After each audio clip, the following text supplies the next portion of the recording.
Hello and welcome to another SoulLink AI Alpha tutorial video. This is just going to be a quick basic setup tutorial video for the SoulLink Game Jam number 2 participants. I've started a new project in Unity 2021 and I've imported some basic assets and set up a basic scene. I used this asset Mediterranean Nature by Delonic Artworks. He is one of our sponsors, a very cool asset. In addition to that, I've added the Azure sky to the scene. I've also using Invector, so we can show off the Invector integration. And with that, I made a character, this knight character, the asset from Maxim Bugramov. And with that, I will now import the SoulLink package. Go to Import Package, Custom Package. I'm using the 0.8.1 version, which is the latest.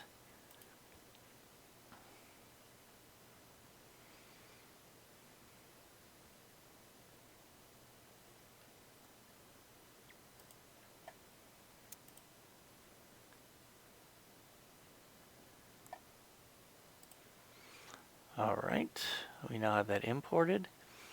First thing we want to do is go to Tools, SoulLink, Integrations. And since I'm using Azure Sky, I'm going to turn that on. The Invector integration is something we don't need to turn on. Just hit Apply. So we'll do a quick recompile of our relevant assets.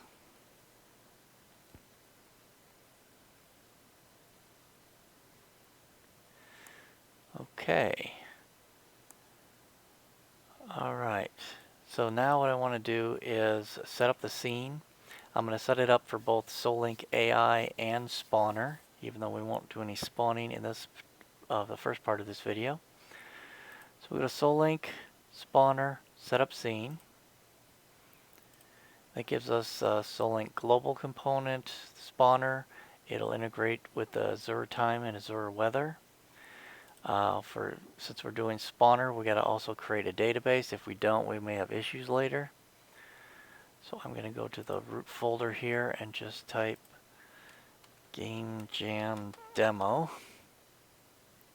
or call it Game Jam Spawner. This is a spawner database. We'll hit create. That's all we need to do for now. It will add anytime, time of day, also a default category. Then we want to go to the SoulLink editor. And before we even begin to set up an AI, we're going to go ahead and create a new database for that as well.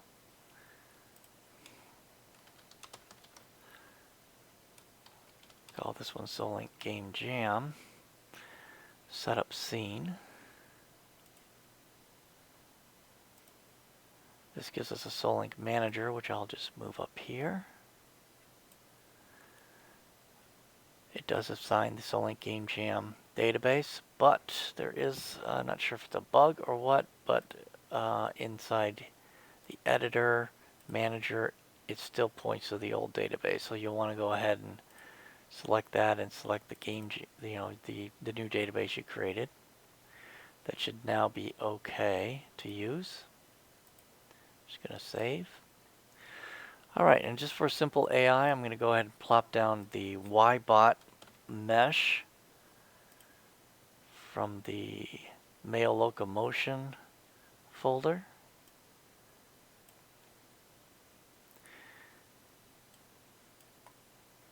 And then we're going to go to Tools, SoulLink, Editor. We're going to call this Zombie. It does use root motion. We're going to call the controller Zombie.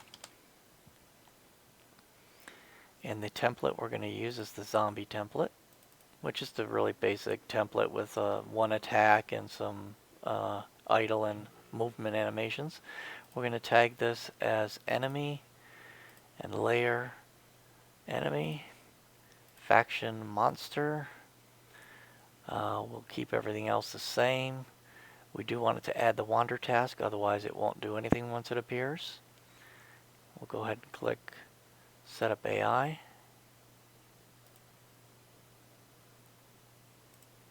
We want to go to the SoulLink Integrations AI in Vector and look at the README file.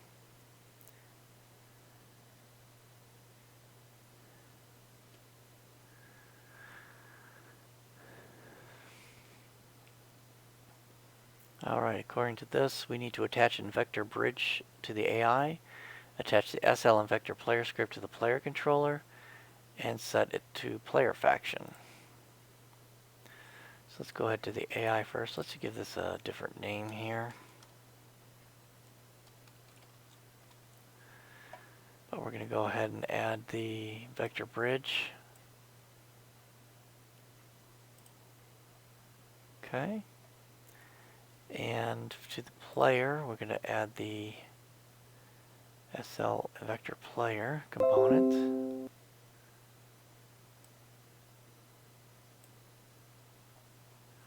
For some reason, it seems to be adding it twice. I have no idea why. Just go ahead and remove the extra one. I'll see if I can figure out why it's doing that. We do not need to set the player model just yet. That's for future use. We do need to add a faction, and we'll type in the player. We don't need a relation. Let's save this. Now, since I did get this environment asset off the internet, it does not come with a baked nav mesh, so you want to go into your nav mesh settings and make sure you always bake your nav mesh for your scene. This may take a while, so I'll come back when it's done. Alright, we're all done with that. We'll go ahead and play, and we should be able to fight the AI.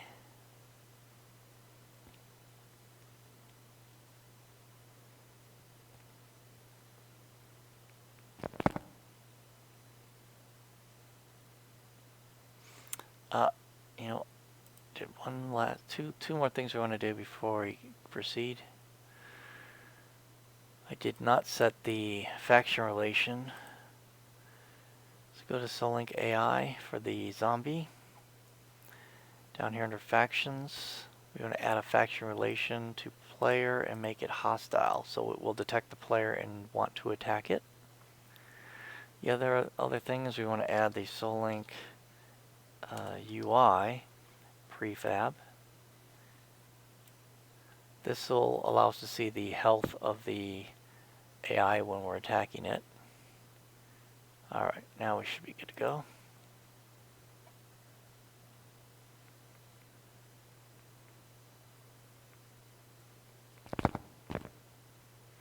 Oh, so he's attacking me. See how when I attack it, it shows the health bar. It's hitting me and damaging me as well.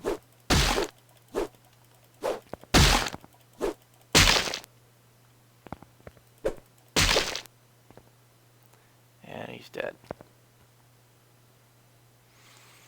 Alright.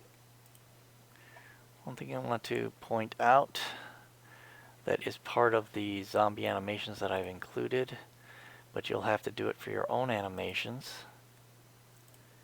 If we look at our zombie, go to our animator window, look at melee attacks, this zombie attack animation, go down to events. You see there's an event right here, and that happens, hit play, we'll see where it happens. Right there at the point where it will hit the player, there's this event, and you need to call it event underscore perform ability. That'll tell it to actually apply the attack, or if it's a ranged attack, to fire the projectile. If you don't do that, then the attack will never actually complete and the AI will never attack again. So I do already have that on this example animation, and also with the sword and shield, one of the attack animations there, but you'll have to do that on your own animations. There's also a play ability sound event called event_playability, which will play the sound for the attack, and you can put that in there maybe at the beginning point of his swinging, or if it's an impact sound at the same point here that you have for the perform ability. And that's it for this basic setup, and I'm gonna leave it there. Thank you for watching.